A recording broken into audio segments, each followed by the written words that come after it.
All right, we are working on the art criticism for Frida Kahlo. This work is called Viva la Vida, and it was from 1954. So I can come here to our first slide on our art criticism assignment, and the artist's name, as I said, is Frida Kahlo. The title, Viva la Vida, that is Spanish, and I will explain what that means a little bit later. And she created this artwork in 1954. Go ahead and pause me here while you fill that in. Unpause me when you're ready for the describe slide.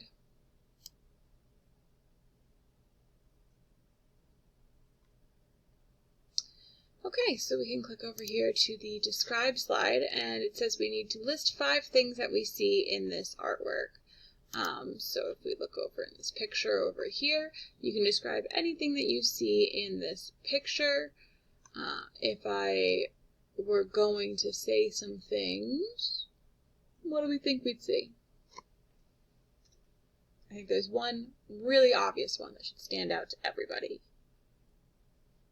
Watermelons, right. Hopefully we all said watermelons. You can say things like they also have seeds.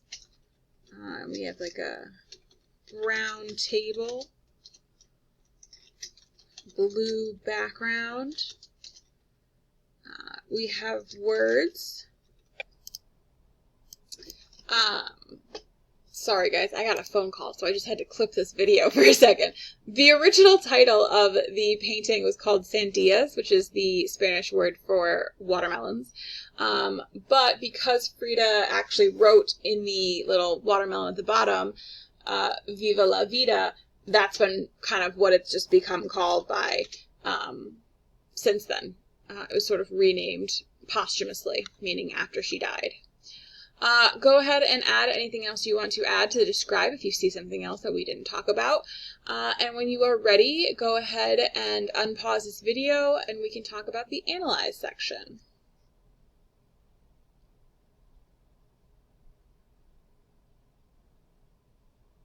All right, let's do analyze.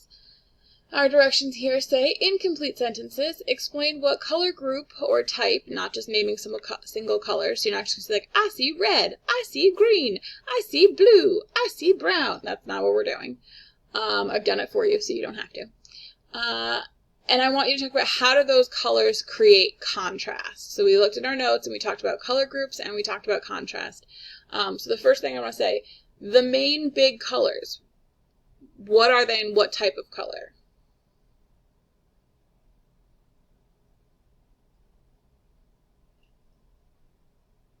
Okay, so hopefully the answer was just there are red and green. Red and green are the main colors. So we can say the main colors are red and green, and they are, what kind of colors are red and green? What type? What group? Oh my god, think back to our notes, it'd be so great. They're complementary. Which means they are opposite each other on the color wheel. So how do those complementary colors create contrast? So contrast is what? It's two opposite things. So literally the fact that they are complementary colors is how they create contrast. So these create contrast by being opposite each other or across each other on the color wheel. All right, go ahead and pause here and unpause when you are ready to do interpret.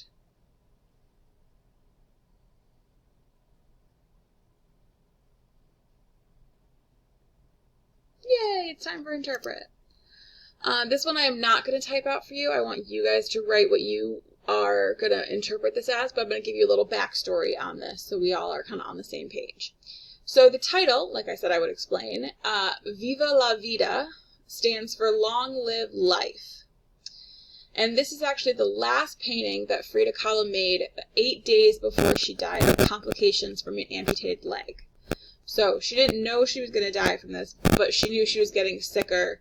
She knew she had made it through a major surgery, so there were some ideas that this were coming ahead of time. It wasn't a sudden death. So this is the last painting that she created.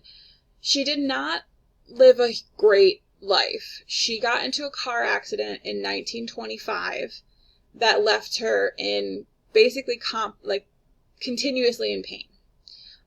It's one of the reasons why she ended up having to have her leg amputated. So years and years of her life, almost 30 years, she spent being in pain. So she didn't have a super happy, great life. She also was married to another artist. They didn't always get along. So when she's saying this, she's saying long live life, knowing that A, she might be dying, and B, the life she had, while great things happened, wasn't always the happiest. As a Mexican artist, Kahlo also celebrated El Dia de los Muertos, which is it's the Day of the Dead, you've probably heard of. It's a day that honors, oh, I have a typo in my sheet over here. It's a day that honors the dead, and watermelons are used in this ceremony to represent the fragility of life, the human spirit, and as food for lost loved ones. So in Dia de los Muertos, it's a celebration of your ancestors and your relatives that have passed away, that you're remembering of them. And watermelons are often carved or sliced and used as both kind of a gift to those people, as well as decorations and coloring and that kind of stuff. So what I want you to write is an explanation of what you think Kahlo is trying to show. Hint, there's actually quite a few things that she could be talking about in this painting, even though it looks like it's just a simple painting of watermelons. There's a lot of big ideas that are happening there. So in a complete sentence, what is your interpretation? What is she trying to say about her life, about the world, about the celebrations, about her culture? Like, pick a thing. What do you think she's trying to communicate in this painting?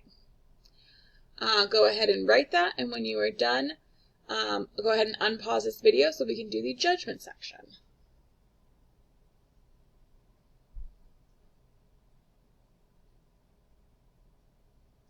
All right, judgment. You are going to say, is this or is this not a good painting? Tell me why or why not. If you think it is a good painting, give me a reason why. If you think it's not a good painting, not just, I don't like it, tell me why you don't like it. What about it? Once you have finished that, you can go ahead and submit this assignment, and you are done with art criticism for Frida Kahlo.